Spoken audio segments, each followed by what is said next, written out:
Hello, नमस्कार दोस्तों। आपके अपने YouTube channel AB97 classes YouTube channel पे आपका हार्दिक स्वागत, हार्दिक अभिनंदन है। आज की इस क्लास में हम मॉक टेस्ट जो है पॉलिटिकल साइंस, जो पॉलिटिकल का जो हम मॉक टेस्ट लेके आए हैं, इसमें हम इम्पोर्टेंट क्वेश्चन हम जो अध्ययन करेंगे। ये जो सेशन हमारा जो CAT एग्ज़ाम के लिए इम्पोर्टेंट वीडियो रहेगी हमारी। और आज के सेशन को हम शुरू करते हैं। आज का जो हमारा जो पहला जो क्वेश्चन है वो है, निम्नलिखित में से किस अधिनियम में कलकत्ता में सर्वोच्च न्यायालय की स्थापना का प्रावधान किया गया है। इम्पोर्टेंट हमारा क्वेश्चन रहेगा इसमें कि निम्नलिखित में से किस अधिनियम में कलकत्ता में सर्वोच्च न्यायालय की स्थापना का जो प्रावधान किया गया था। जो सुप्रीम कोर्ट की जो स्थापना की गई थी, ये किस अधिनियम के द्वारा स्थापना है वो की गई थी। तो हमारा ऑप्शन है रेगुलेटिंग एक्ट 1773, ऑप्शन बी है पिट्स एक्ट या भारत अधिनियम 1784, चार्टर एक्ट 1813, चार्टर एक्ट 1833। इसमें हमारा कौन सा आंसर सही रहेगा, इसका आपको आंसर कमेंट सेशन में बताना है। और कितने हमारे क्वेश्चन सही हुए हैं ये भी कमेंट सेशन में ज़रूर बताना है, क्योंकि ये हमारा जो सेशन रहेगा ये CAT जो हमारा इसमें मॉक टेस्ट हम करेंगे ज़्यादा से ज़्यादा जो हमारा पेपर होता है उस टाइम तक। तो इसमें जो हमारा जो आंसर सही रहेगा ऑप्शन ए हमारा सही रहेगा, रेगुलेटिंग एक्ट 1773। इसके बारे में हम विशेष जो एक्सप्लेन भी हम इस क्लास में हम करेंगे विद डिटेल। 1773 के रेगुलेटिंग एक्ट में कलकत्ता में सर्वोच्च न्यायालय सुप्रीम कोर्ट की स्थापना का प्रावधान किया गया था। जो 1773 था हमारा ये रेगुलेटिंग एक्ट है, इसमें किसकी स्थापना की गई थी? सर्वोच्च न्यायालय या सुप्रीम कोर्ट की जो स्थापना की गई थी, इस स्थापना का जो प्रावधान किया गया था। और इसके प्रथम जो मुख्य न्यायाधीश थे वो थे सर एलिजा इम्पे। जो इसके जो मुख्य न्यायाधीश थे प्रथम वो थे सर एलिजा इम्पे। 1773 में रेगुलेटिंग एक्ट के तहत इसमें प्रावधान किया गया था सर्वोच्च न्यायालय का। और इस समय जो 1773 में जो गवर्नर थे वो थे वारेन हेस्टिंग। ये भी हमारा इंपॉर्टेंट क्वेश्चन रहेगा, कौन थे? वारेन हेस्टिंग के समय है इस कलकत्ता में एक सुप्रीम कोर्ट की स्थापना की गई थी। नेक्स्ट क्वेश्चन है हमारा सेकंड नंबर क्वेश्चन है, सूची 1 और सूची 2 को सम्मिलित करना है। सूचियों के नीचे दिए गए कूट में सही उत्तर का चयन कीजिए। सूची 1 और सूची 2 है, सूची 1 हमारी है और सूची 2 ये हमारी है। तो इसमें बताना है कि नियंत्रण परिषद की स्थापना कब हुई थी, सर्वोच्च न्यायालय की स्थापना कब हुई है, इंग्लिश मिशनरियों को भारत में कार्य करने की अनुमति कब मिली, गवर्नर जनरल की परिषद में कानूनी संसदीय सदस्य की नियुक्ति कब हुई थी। तो इसमें हमारा कौन सा, अगर हम कूट मिलाते हैं तो कौन सा हमारा आंसर सही रहेगा? ऑप्शन ए है या option B, option C, option D.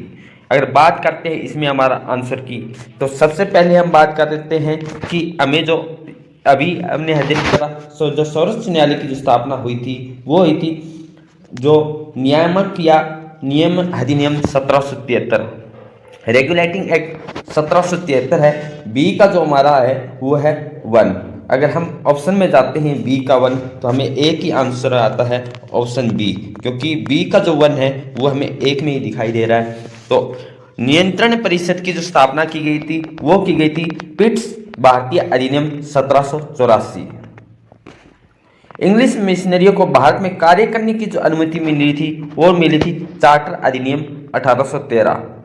Governor general की परिषद में कानूनी सदस्य की जो नियुक्ति मिली थी वो मिली थी चार्टर अधिनियम 1833। और 1813 का एक जो अधिनियम है इसमें एक इम्पोर्टेंट और है कि जो पूर्वी देश और जो चीन के साथ चाय का व्यापार होता था उसको एक बार के तौर पे उसको बंद किया गया था, फिर एक बार चालू किया गया। परंतु जो 1833 का जो अधिनियम आता है, इसमें जो व्यापार करने का जो है मकसद वो एकदम समाप्त कर दिया गया था। वो था चार्टर अधिनियम 1833 का। रेगुलेटिंग एक्ट अधिनियम के तहत 1773 में सुप्रीम कोर्ट की स्थापना की गई थी। 1784 में जो पिट्स इंडिया एक्ट है, पिट्स एक्ट है, इसके तहत नियंत्रण परिषद की स्थापना की गई थी। चार्टर अधिनियम 1813 में इंग्लिश मिशनरियों को भारत में कार्य करने की अनुमति मिली थी। चार्टर अधिनियम 1833 में गवर्नर जनरल परिषद में कानूनी सदस्य की नियुक्ति से संबंधित है। नेक्स्ट हमारा क्वेश्चन है क्वेश्चन नंबर 3 कि किस अधिनियम के द्वारा ब्रिटिश संसद ने चाय और चीन के साथ व्यापार को छोड़कर ईस्ट इंडिया कंपनी के भारत के साथ व्यापारिक एकाधिकार को समाप्त कर दिया गया।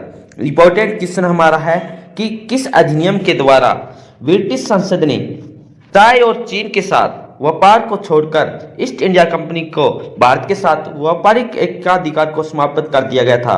यह हमने पिछले क्वेश्चन में भी डिस्कशन किया था। कौन सा अधिनियम है? ऑप्शन ए है 1813 का चार्टर अधिनियम, ऑप्शन बी हमारा है 1833 का चार्टर अधिनियम, ऑप्शन सी है 1853 का चार्टर अधिनियम, 1873 का चार्टर अधिनियम। तो बात करें इसमें हमारा आंसर सही रहेगा ऑप्शन ए। 1813 का जो चार्टर अधिनियम आया था, इसमें क्या बताया गया था, जो चीन है पूर्वी देश है और चीन के साथ जो चाय का व्यापार होता था उसको एकाधिकार समाप्त करने का वो है आदेश हुआ था। परंतु ये फिर एक बार तो समाप्त किया गया था, फिर पुनः चालू किया गया, परंतु स्थायी रूप से जो बंद हुआ था वो बंद हुआ था 1833 का एक चार्टर अधिनियम है इसके तहत। बात करें जो चार्टर जो अधिनियम आए हैं वो कितने हैं? 4। ये आपको कमेंट सेशन में बताना है कौन कौन से जो 4 चार्टर अधिनियम थे। 1813 के चार्टर अधिनियम के माध्यम से ब्रिटिश संसद ने चाय और चीन के साथ व्यापार को छोड़कर ईस्ट इंडिया कंपनी के भारत के साथ व्यापारिक एकाधिकार को समाप्त कर दिया गया, जबकि 1833 के चार्टर अधिनियम के द्वारा कंपनी के समस्त व्यापारिक कार्य समाप्त कर दिए गए। कौन सा अधिनियम है जो भारत के साथ व्यापारिक एकाधिकार को समाप्त किया गया था? कौन सा अधिनियम था? 1833 का अधिनियम था। और जो 1833 का एक चार्टर अधिनियम आता है उसके साथ कंपनी के समस्त जो व्यापारिक कार्य थे वो समाप्त कर दिए गए। तो क्वेश्चन पूछा जाता है जो कंपनी के समस्त जो सारे व्यापारिक कार्य थे वो समाप्त हुए थे कौन से अधिनियम? 1833 के चार्टर अधिनियम। और जो चीन के साथ व्यापार को छोड़कर है, चाय और चीन के साथ जो पूर्वी देश है उनके साथ जो व्यापार हुआ करता था और बाकी है वो वहाँ समाप्त किया गया था, वो था 1813 का चार्टर अधिनियम। समस्त में किया गया वो किया गया 1833 का एक चार्टर अधिनियम। और भविष्य में कंपनी को केवल राजनीतिक कार्य ही करने थे। भविष्य में जो कंपनी को क्या करना था? राजनीतिक कार्य ही करने थे। ये एक 1833 का एक चार्टर अधिनियम आया था, इसलिए उनके समस्त जो कार्य है वो समाप्त किए गए थे, वो किए गए थे 1833 का एक चार्टर अधिनियम। क्लास कैसे रही तो कमेंट सेशन में ज़रूर बताना। जो भी हमारे साथी इस यूट्यूब चैनल पे पहली बार आए हैं तो इस यूट्यूब चैनल को सब्सक्राइब जरूर करना, लाइक शेयर और कमेंट सेशन में ज़रूर बताना कि क्लास कैसे रही। ये जो क्लास हमारी है ऑल कंपटीशन एग्जाम है उनके लिए तो इम्पोर्टेंट है, परंतु ये जो CAT एग्जाम है उसके लिए हमारी बहुत ही इंपॉर्टेंट क्लास रहेगी। क्वेश्चन नंबर 4 है कि किस अधिनियम ने, क्वेश्चन नंबर 4 हमारा इंपॉर्टेंट क्वेश्चन रहेगा, किस अधिनियम ने भारतवासियों को अपने देश के प्रशासन में कुछ हिस्सा लेना संभव बनाया गया था? कि कौन सा एक अधिनियम था जिसमें भारतवासियों को अपने देश के प्रशासन, अपने देश के शासन के बारे में उनको कुछ हिस्सा लेना संभव बनाया गया, कि उनका भागीदारी है उसमें लेने का जो आदेश हुआ था वो किस अधिनियम के तहत हुआ था? ऑप्शन ए है चार्टर एक्ट अधिनियम 1833 का, चार्टर एक्ट 1853 का, गवर्नमेंट ऑफ इंडिया एक्ट 1858 का, इंडियन काउंसिलिंग एक्ट 1861 का। इसमें कौन सा हमारा आंसर सही रहेगा? तो इसमें जो हमारा आंसर सही रहेगा ऑप्शन ए है चार्टर एक्ट 1833 का जो अधिनियम है, इसमें भारतवासियों को अपने देश के प्रशासन के लिए, अपने देश के शासन के बारे में कुछ हिस्सा लेना है वो संभव बनाया गया था, वो था एक चार्टर एक्ट 1833 का। इसके बारे में हम विद डिटेल एक्सप्लेन करते हैं कि चार्टर एक्ट 1833 की धाराओं में सबसे महत्वपूर्ण धारा संख्या क्या थी? 87 थी। बात करें जो चार्टर एक्ट है उसके तहत, चार्टर जो एक्ट है उसके तहत सबसे महत्वपूर्ण धारा कौन सी है? 87 थी, जिसमें यह कहा गया था कि किसी भी भारतीय अथवा क्राउन की देशज प्रजा को अपने धर्म, जन्म स्थान, वंशानुक्रम, वर्ग या इनमें से किसी एक कारणवश कंपनी के अधीन किसी स्थान, पद अथवा सेवा के अयोग्य नहीं माना जाएगा। वो कौन सी धारा है? 87। कालांतर में राजनीतिक आंदोलन में 1833 एक्ट की यह धारा प्रशासन में भागीदारी हेतु मुख्य आधार बनी थी। ये कौन सी धारा थी? वो थी धारा 87। कौन सा एक्ट था? 1833 का एक्ट। क्वेश्चन नंबर 5 कि निम्नलिखित में से किस अधिनियम के अंतर्गत, कि इनमें से कौन सा अधिनियम था जिसके तहत भारतीय विधान परिषद को बजट पर बहस करने की शक्ति प्राप्त हुई थी? इंपॉर्टेंट क्वेश्चन है हमारा। इस पे हमारे 2-3 क्वेश्चन बनेंगे कि पहली बार बजट आम जो संपूर्ण एक ही बजट पेश किया जाता वो कौन से अधिनियम के तहत आया था। दूसरा क्वेश्चन आ सकता है बजट पर बहस करने की अनुमति कब मिली थी, कब बजट को अलग किया गया था। ये भी हमारे 2-3 क्वेश्चन इस यहाँ से बन सकते हैं। अध्ययन करें हम, क्वेश्चन आएगा तब हम डिस्कशन करेंगे। तो भारतीय विधान परिषद को बजट पर बहस करने की शक्ति कब प्राप्त हुई थी? भारतीय परिषद अधिनियम 1861 का। ऑप्शन बी है भारतीय परिषद अधिनियम 1892 का, भारतीय परिषद अधिनियम 1909 का, भारतीय शासन अधिनियम 1919 का। तो अगर बात करें इसमें निम्नलिखित में से किस अधिनियम के अंतर्गत भारतीय विधान परिषद को बजट पर जो बहस करने की शक्ति प्राप्त हुई थी, इसमें जो हमारा आंसर सही रहेगा ऑप्शन बी।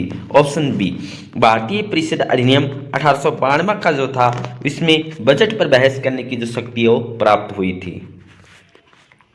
1892 की भारतीय परिषद के अधिनियम ने विधान परिषद के कार्यों में, जो विधान परिषद थी उसके कार्यों में वृद्धि की उनके कार्यों में क्या बढ़ोतरी की गई थी। इसके तहत किसके तहत? 1892 का जो भारतीय परिषद अधिनियम है इसके तहत बजट पर बहस करने की शक्ति दी गई, परंतु मतदान का अधिकार नहीं था। इंपॉर्टेंट क्वेश्चन होएगा, क्या होगा कि 1892 का एक भारतीय परिषद अधिनियम था, इस पर क्या कहा कि इसके कार्यों में वृद्धि की गई और बजट पर बहस करने की शक्ति प्राप्त हुई थी।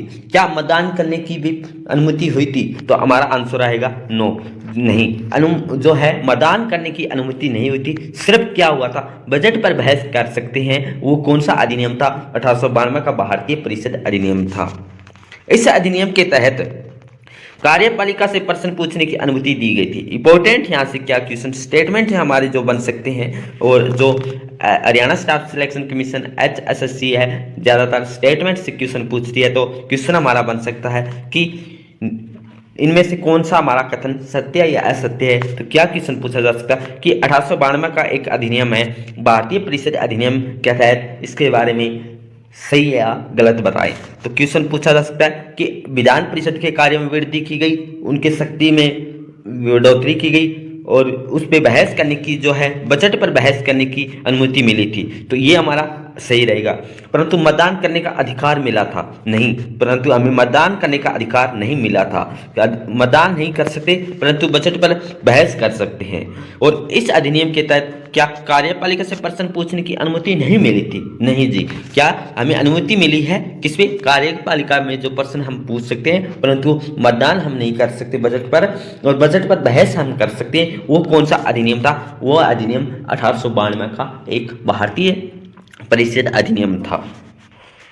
नेक्स्ट क्वेश्चन है, क्वेश्चन नंबर 6 हमारा है कि निम्नलिखित में से किस अधिनियम के द्वारा, इनमें से किस अधिनियम के द्वारा भारत में संघीय न्यायालय की स्थापना की गई थी? इंपॉर्टेंट क्वेश्चन हमारा रहेगा, मोस्ट इंपॉर्टेंट क्वेश्चन रहेगा कि किस अधिनियम के द्वारा भारत में संघीय न्यायालय की स्थापना की गई थी? भारतीय परिषद अधिनियम 1861, भारत सरकार अधिनियम 1909, भारत सरकार अधिनियम 1919, उपयुक्त में से कोई नहीं। तो इसमें जो हमारा आंसर रहेगा ऑप्शन डी, उपयुक्त में से कोई नहीं। इसके बारे में हम अध्ययन करते हैं। भारत में संघीय न्यायालय की जो स्थापना की गई थी वो कब की गई थी? भारत में संघीय जो न्यायालय की जो स्थापना की गई है वो की गई है 1 अक्टूबर 1937 को। इंपॉर्टेंट क्वेश्चन रहेगा कि भारत में संघीय न्यायालय की जो स्थापना कब हुई थी? 1 अक्टूबर 1937 को भारत में संघीय न्यायालय की स्थापना की गई थी। किस अधिनियम के तहत? 1935 के अधिनियम के तहत। 1935 का अधिनियम के तहत भारत में संघीय न्यायालय की स्थापना 1 अक्टूबर 1937 को हुई थी। इसके प्रथम मुख्य न्यायाधीश कौन थे? इंपॉर्टेंट क्वेश्चन रहेगा कि भारत में संघीय न्यायालय की स्थापना 1 अक्टूबर 1937 को हुई थी। 2-3 क्वेश्चन यहाँ से बन सकते हैं इसी लाइन से कि पहला तो क्वेश्चन पूछा जा रहा है हमसे कि भारत में संघीय न्यायालय की स्थापना कब हुई थी, तो हमारा आंसर आएगा 1 अक्टूबर 1937 को। क्या आएगा? 1 अक्टूबर 1937 को। क्या आया हमारा? 1 अक्टूबर 1937 को। दूसरा क्वेश्चन यही पूछा जा सकता है कि भारत में संघीय न्यायालय की स्थापना की गई थी, इसके प्रथम मुख्य न्यायाधीश कौन थे? तो सर मॉरिस गवेयर ये हमारे प्रथम मुख्य न्यायाधीश थे। इंपॉर्टेंट हमारी यहाँ से लाइन है ये है। तीसरा है कि कौन सा अधिनियम था? 1935 का अधिनियम। इसमें हमारे एक क्वेश्चन से हमने 3 क्वेश्चन है हमने कवर की है। तो इसी तरह इसमें जो हमारा आंसर सही रहा क्या आया था? इसमें हमारा आंसर आया था वो था ऑप्शन डी, क्योंकि इसमें 1935 जो अधिनियम है वो नहीं है और न्यायालय की स्थापना हुई थी वो हुई थी 1 अक्टूबर 1937 को। कब हुई थी? 1937 को। और जो प्रथम जो मुख्य न्यायाधीश थे वो थे सर मॉरिस गवेयर। नेक्स्ट क्वेश्चन हमारा है क्वेश्चन नंबर 7 हमारा है कि भारत का संघीय न्यायालय निम्नलिखित में से किस वर्ष स्थापित किया गया था? अभी यही क्वेश्चन हमने डिस्कशन किया था कि किस वर्ष स्थापित किया गया था, तो इसमें आएगा हमारा आंसर 1937। किस वर्ष? 1937। अगर अधिनियम पूछा जाता था 1935। प्रथम मुख्य न्यायाधीश कौन थे? इसका कमेंट सेक्शन में आपको बताना है। और स्थापना हुई है 1 अक्टूबर 1937 को। 1 अक्टूबर 1937 को। नेक्स्ट क्वेश्चन है कि केंद्र में, क्वेश्चन नंबर 8 हमारा, केंद्र में द्वैध शासन किस अधिनियम के अंतर्गत स्थापित किया गया है? कि इंपॉर्टेंट क्वेश्चन है कि केंद्र में द्वैध शासन किस अधिनियम के तहत स्थापित किया गया है? तो ऑप्शन इसमें है 1909 का अधिनियम, भारत सरकार अधिनियम 1919, भारत सरकार अधिनियम 1935, भारत स्वतंत्रता अधिनियम 1947। बात करें इसमें हमारा आंसर सही रहेगा ऑप्शन सी 1935, भारत सरकार अधिनियम 1935।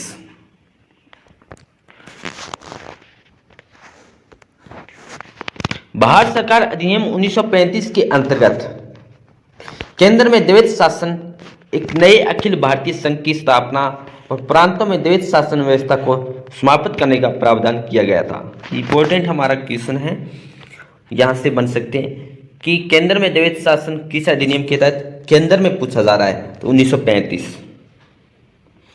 प्रांतों में द्वैध शासन व्यवस्था को समाप्त करना, प्रांतों में जो द्वैध शासन है उस व्यवस्था को समाप्त करना 1935 अधिनियम, और केंद्र में द्वैध शासन लागू करना 1935 अधिनियम। प्रांतों में जो द्वैध शासन आई थी, प्रांतों में अगर पूछा जाए द्वैध शासन 1919 का अधिनियम था, और केंद्र में द्वैध शासन आई है वो 1935 का अधिनियम। जो प्रांतों में द्वैध शासन है उसको समाप्त करना किस अधिनियम के तहत? 1935 के अधिनियम के तहत।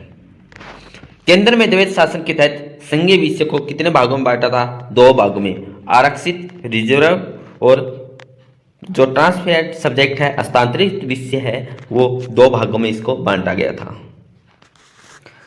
नेक्स्ट क्वेश्चन है क्वेश्चन नंबर 9, निम्नलिखित में से किस अधिनियम ने केंद्र में द्वैध शासन प्रणाली को स्थापित किया गया था? केंद्र में द्वैध शासन प्रणाली को जो स्थापित किया था वो किस में था?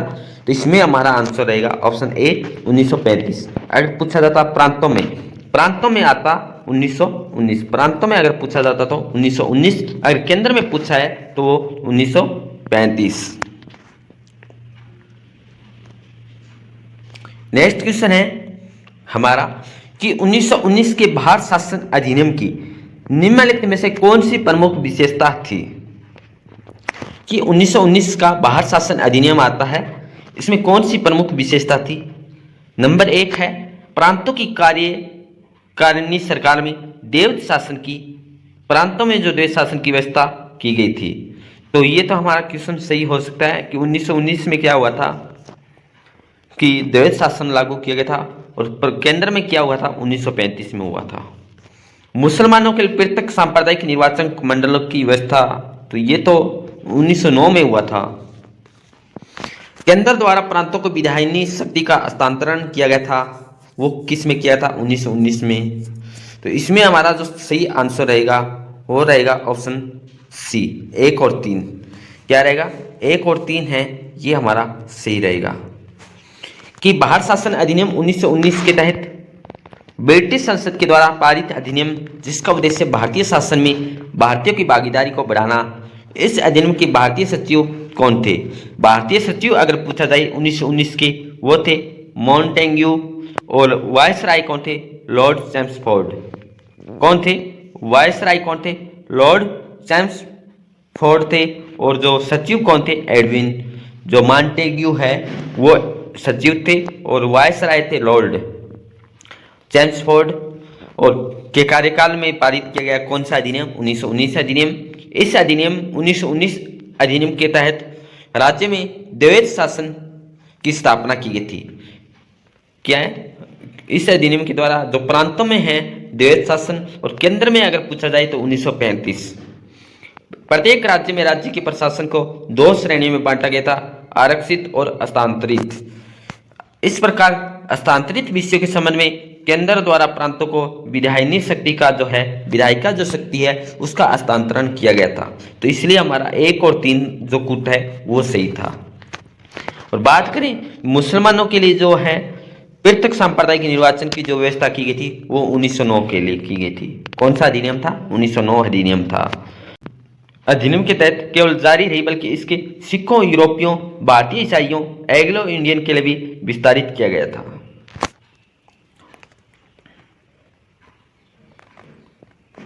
तो आज के जो हमारे क्वेश्चन थे, टॉप 10 क्वेश्चन जो पॉलिटिकल से संबंधित हमारे क्वेश्चन थे, वो हमने आज की इस वीडियो में अध्ययन किया है।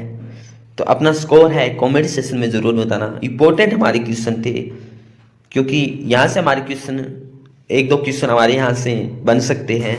जो भी साथी इस चैनल पे पहली बार आए हैं तो इस चैनल को सब्सक्राइब ज़रूर करें, लाइक शेयर और कमेंट सेक्शन में ज़रूर बताएं कि क्लास कैसे रही। हम यहाँ पे पॉलिटिकल साइंस और जो एनसीईआरटी क्लास से हैं वो हम अध्ययन कर रहे हैं सीईटी एग्ज़ाम के लिए। तो ज़्यादा से ज़्यादा इस यूट्यूब चैनल को और इस क्लास को ज़्यादा से ज़्यादा शेयर करना, लाइक शेयर और कमेंट सेक्शन में ज़रूर बताना क्लास कैसे रही। Thank you all of you. जय हिंद।